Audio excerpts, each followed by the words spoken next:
in the conversation with Himmelsbach, the interview that Grossbeck did. Yeah, I read that. Yep. It was presented basically, and this may be true. It was presented as, basketball operations brought to me this idea, and I signed off on it. Yep. I'm wondering though, do we think that's exactly how it went down? Do you think Brad and Zarin and Austin and whoever else looked at it and said, what we're doing is not working. We're on the cusp. We're not quite there. We've gone to the conference finals 5 out of the last 7 years, but that's not banner 18. Somebody from the core has to go to shake this up. It's not going to be one of the Jays, despite past trade rumors with Jaylen Brown. We're going to try and deal Brogdon. Didn't work out. Marcus Smart is the one on the way out the door. Or do you think ownership went to Brad and said, I'm tired of this crap. Like, I don't care how you fix it, but fix it. Yeah. We need to get over this hump. We should have won 2 years ago. We fell short of expectations last year. I want that banner. How do we do it? Do what you have to do. So I'm not saying Wick went to him and said, like, trade Marcus, but do we think it was, whereas possibly, Brad and company may have been reasonably content to run it back with the important pieces of this team, and ownership said no? Or do you think it in fact was basketball operations? I lean towards, because in that quote, I think Wick was like, if Brad or basketball ops had said, let's run it back, cool. They wanted to change it up, cool. I think where they approached it is they said, when we get into these playoff games against switchable defenses like Miami, like Golden State, our offense goes in the toilet. So their solution was, what type of player can they bring in that addresses that issue, right? They are also probably thinking of Al Horford's, replacement, right? So you're probably looking at a stretch big in that you think can maximize your two best players. I think they found that avenue with the Brogdon trade for Porzingis. Once that fell through, bringing in that type of player to accentuate your two best players and to solve that playoff problem, Marcus Smart was not going to stand in the way of solving that issue, right? So had they been able to trade Brogdon, Smart's probably on the roster.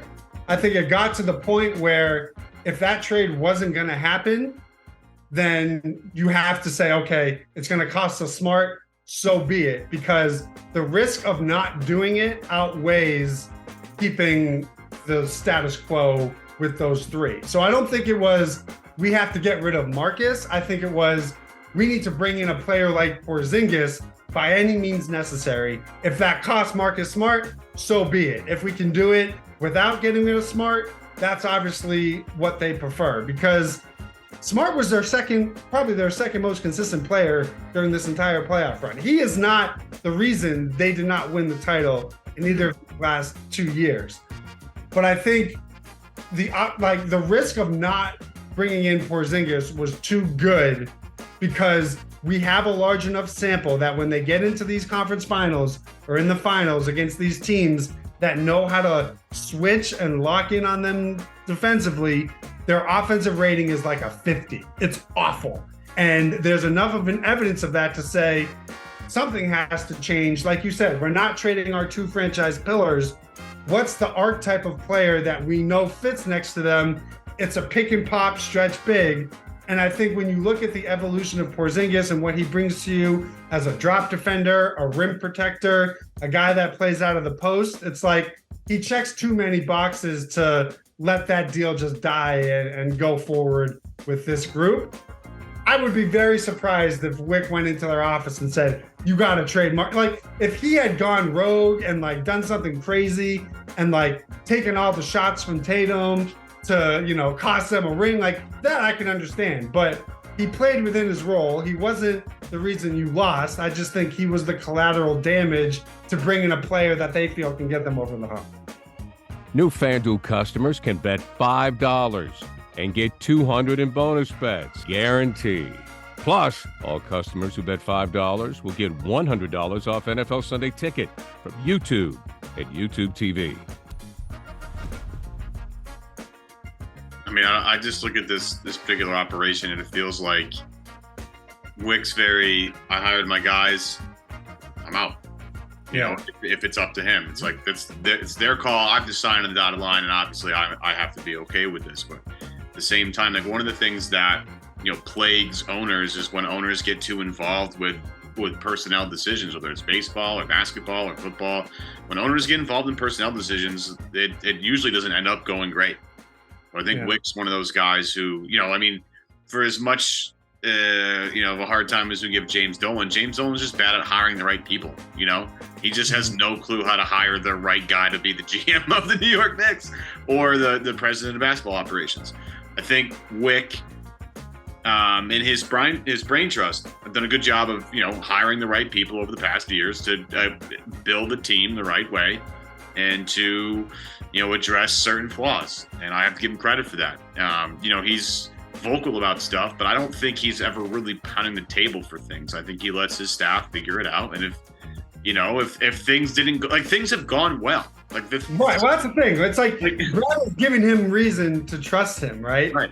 But what makes this so such a polarizing move is this is Brad's. I mean, this is going to define his tenure as the GM of this team, right? All of the trades he's made before were no-brainer, low-risk moves, right? Kemba's knees were shot. You gave up, young guys that really weren't, superstars or showing progression in that to bring in guys like Brogdon. So you haven't really had to, you've extended Rob and Jay. Those are no-brainer extensions. This is the first true gamble of Brad, where not only are you giving a guy that's has been a great Celtic fan favorite, blah blah blah, you've also are breaking up a trio that has had a relatively yes, they haven't won Banner 18, but we haven't had too many stretches in our lives, post the Larry Bird era, where they've been in legit contention. So if Porzingis flops, well, now what? What happens? Do you get out of him and try to trade him for 60 cents on the dollar? Because in 2 years, you're going to have to make a choice. So we're entering the part of Brad's tenure where it's almost it's legacy defining to some degree, where if it works, you're going to build him a statue. If it fails, we're going to be looking back of wow, he maybe closed our window as opposed to maximized it. New FanDuel customers can bet $5 and get $200 in bonus bets, guaranteed. Plus, all customers who bet $5 will get $100 off NFL Sunday Ticket from YouTube and YouTube TV.